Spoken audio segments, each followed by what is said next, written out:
Good afternoon. We're in the cottage garden and we've actually had some rain at last. Monday evening it started. It rained all night and then it drizzled on and off most of Tuesday, and the temperatures have really dropped off. I mean, it's actually really pleasant at the moment, so we can actually get back to doing some real gardening. I mean, it's just been too hot, too dry to be able really to do anything. So yeah, so we're in the cottage garden and we're going to do some Delphinium crown buds. Now, I don't think it's a familiar propagation technique that a lot of people have seen, but we're going to do some today. So basically it involves digging a piece of your Delphinium off. You don't have to dig the whole thing. We're just going to take a section off the side. It's a bit similar to what we did with the hostas. We'll take a section off the side and then we'll take it up the top into the polytunnel. And actually we're back in the polytunnel at the potting bench because it has cooled off, so which is really nice. And we'll show you the process. They have they've done really well. The ones that have done well have done really well, but this one actually does need completely moving. It's got overgrown a little bit by everything here, but I'm going to do that. I'll do that in the spring. But for now, we're just going to get some, as I say, some crown buds. So we're going to just take off a side. So I'm just going to put the spade in, find a section. So I'm going to put the big boy spade and just chop a piece out. It's pretty, again, it looks very brutal, but we've got that in there. Now, I could not have done this last week before the rain. Now, once we have that, I'm just going to grab the top and we'll just ease that out. And that's what we're going to take up. I'll pull it out. So that's nowhere near the whole plant, but that's what we're going to take out. And you can see the rain has actually soaked way down, which is really good. And the ground is really wet now everywhere. So anyway, so we're going to grab a selection. Now, do we put soil back into the hole that you just created? Yeah, I'm going to put some soil back in, okay, just to fill up. I think I'll stay here. Yeah, you stay there. Call if you need any help. Yeah, I'm good at the moment. I won't come running. So this one definitely needs digging up because, as you can see, it's kind of been surrounded.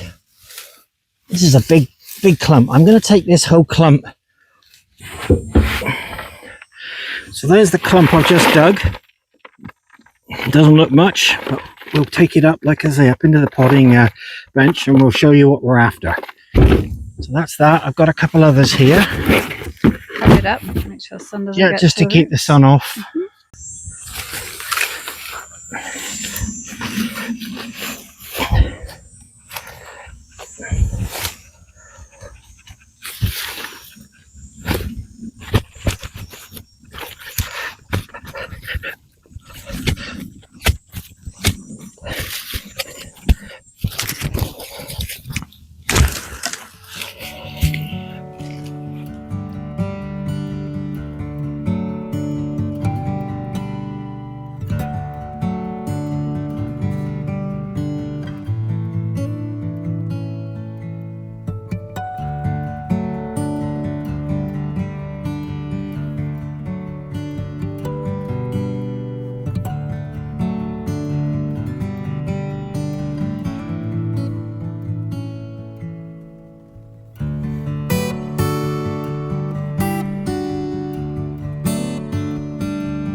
So, back at the potting bench.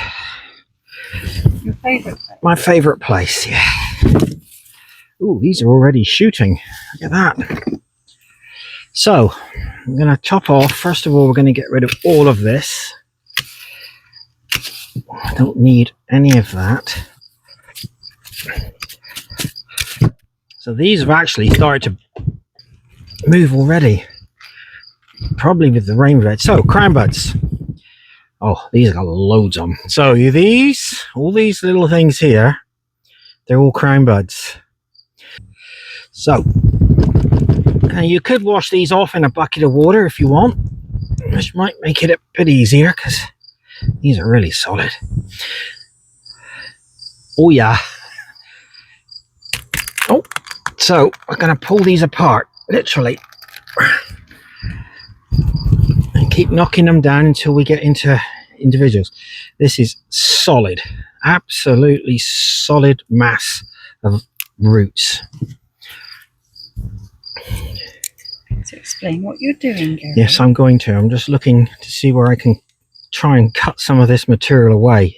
I'm going to get, and as I've said previously, when you're splitting, try and go from the base up, because once you've done that, generally, there we go, they will start coming apart. So again, you can see the buds. So this is really nice. 1, 2, 3, 4, at least 4, maybe 5 buds there. Then we're going to cut that right off. Cut that back.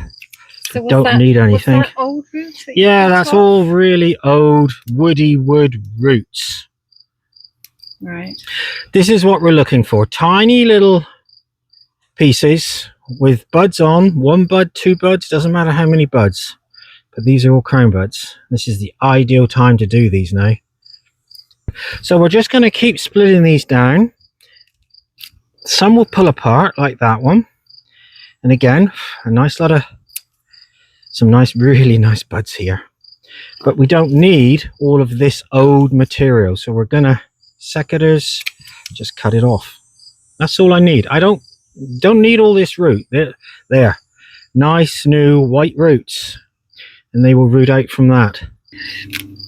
Again, we'll get rid of, so we don't need any of this. So first of all, we can cut that away. Once we've cut that away, we can see what we've got left. Now again, there's an old piece here. We definitely don't need that. And I think I can, oh, there we are. So this is a really, really good way of increasing your delphinium numbers at a time of the year when there is not a lot happening in the way of propagation. You could do crown bud cuttings in the spring, but I find in the spring you're so busy, you just don't have the time. And these things do really well like this. And again, that one there is really starting to move already, but it's all of these. And then once we've done that, and I've got obviously a trailer load, so I'm going to have quite a lot to do, but I'm not going to bore you with all of it. The process is the same. Compost wise, it's a bit of a mixture, bit of a 50-50, a bit of compost I had left over. I'm a great believer in reusing compost. Got a small amount of fertilizer in. These things do not need much fertilizer. You're just trying to get a bit of a root system on these before the winter. So again, we're just going to pop it in the compost, and that's it. It's very simple, very easy. There's no need to be. Oh, well, am I too fast? So there we go.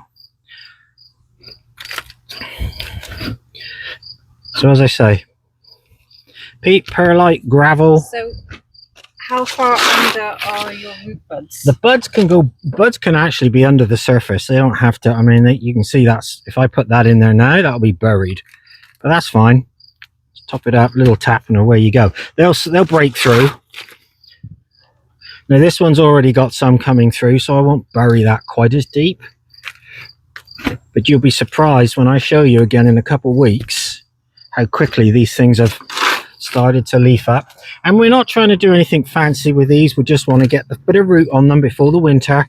We'll overwinter them then in the poly house, keep them frost free for the winter months, and then we'll pop them up next spring. Probably grow them on, and then we can sell these in a 2 or 3 gallon pot. Now, the seed from our Delphiniums all came from Larkspur Nurseries in the UK. I think they're in Somerset. And that was about 7 years ago, actually. We lost quite a lot originally when we planted out. We had a couple of dry summers. They didn't like the dry summers. But the ones that we've got left have done really well. Some of them are flowering. They're about 8 foot tall. So the good way of propagating these, I know this is a deep blue one. So we're going to get the deep blue. You could do them from seed. You could collect your own seed, but you don't know what you're going to get. Because, I mean, obviously the bees have been at them, cross-pollinated. This, to me, is a much, much better way of doing it. And also, you're doing the plant a favor as well. You're lifting it. And, I mean, if you want, you can lift the whole plant, replant a chunk of it, and then do the crown buds with what you've got left. Or you can just take a little off the side. Yeah, or you can take a little off the side. You don't have to dig the whole plant. And again, just put some soil back around what you've disturbed, and the plant will be fine. So these now will get a really good soak. I'll put them into the shade house for probably a week, 10 days, just to let them rest a little bit. And then they'll go out into a cold frame in the shade, and they'll be left there until we get to freeze up, which, I mean, who knows, November, December, and then they'll be brought into the poly house for the winter, just kept frost free. So people that do not have a shade house? If you don't have a shade house, they could go out on a north or east facing wall, keep them out of the sun for a little while, and then as the temperatures cool off, they could go out into the sun. But we'll see movement in these. We'll see shoots and buds quite quickly, and at that point they can take a little bit more sun, and by then hopefully the weather's cooling off. I don't think this is something you can do where you split them and put them right back into the garden. Personally, I think you need to put them into some pots, into a little bit of compost, get them going first. And there's no reason that you couldn't plant this size out, what is it, like a 3-inch pot. There's no reason you couldn't plant this right out into the garden next spring if you wanted to. And again, you have to remember, we are here in Ontario. If you're in the UK, you're going to be very similar. It's just you're not going to have the really, really extreme cold temperatures that we get here. I mean, we hit -30 last winter. We have to be a little bit more careful with overwintering. But in the UK, I mean, typically, certainly from where we were in Devon, these things could go out if you wanted to in the fall, and they'd probably be quite happy. So yeah, so that's crown buds. We'll catch up with these guys in a couple of weeks' time, show you how they're doing. But like I say, make sure you give them a really good soak, and then you should be good. And until next time, thank you very much for watching. Please like and subscribe, and we'll catch up with you next week. Goodbye. Bye.